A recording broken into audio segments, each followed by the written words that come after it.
cold water. Hey there, this is just another video I did today, and it's just a brief introductory look at crashing, recovering, and doing turns. Now, I'm working on my audio here, so the actual audio I captured on the day wasn't very good because of the wind noise. This is not meant to be a full instructional video. I generally go to Duotone, Kitesurf Academy for those sort of things. It's very good free online service. No, I'm just going to do a bit of a general chat on what we found today.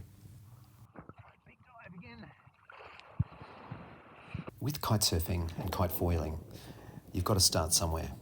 So when you are starting off and you're just trying to launch, you do tend to crash a bit. So when you crash, you do try to keep the kite in the air.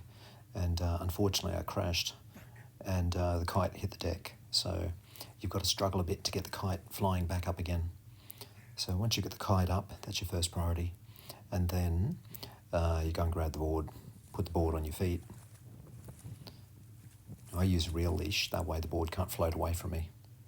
But you do risk getting tangled around that reel leash. There's a few extra things to get tangled in. But by and large, I found it very, very helpful. So here I'm just launching again, and everything's up and successful. So the wind was a bit light this day, so the available power was quite light, and then during the whole afternoon, it just got a bit lighter and lighter. So there was a few guys out, so it was really nice to actually get out on a southeasterly during winter. Often we get a lot of westerlies, which I find are a lot more gusty, inconsistent power.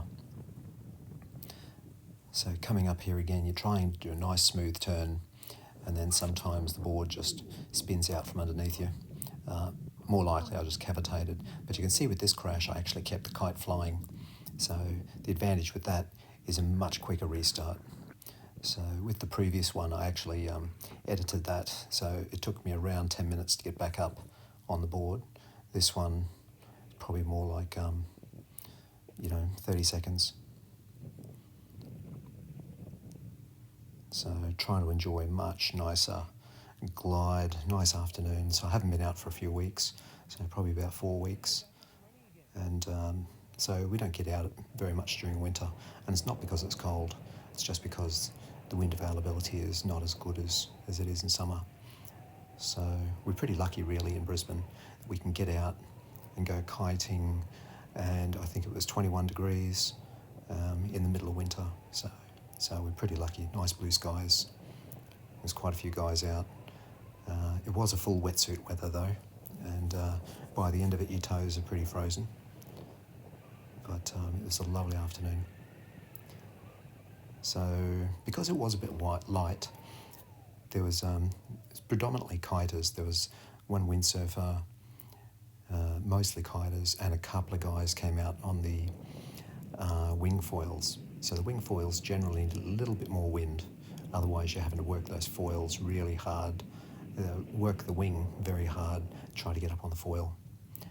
And unfortunately, because the wind was a bit light, I couldn't get as close to a couple of the other guys as possible to do a lot of videoing with them. So it was mainly just a little bit of me here, just going back and forth. So one thing you can see with this view is you can see the board work, the bar work to control the kite, and then generally you'll see you start the turn with the kite first, so you bring the kite up and around, and then you follow it with the board. So there's a lot of commitment with that. But with more practice, you just crash less, and then it's good to start doing videos. See ya.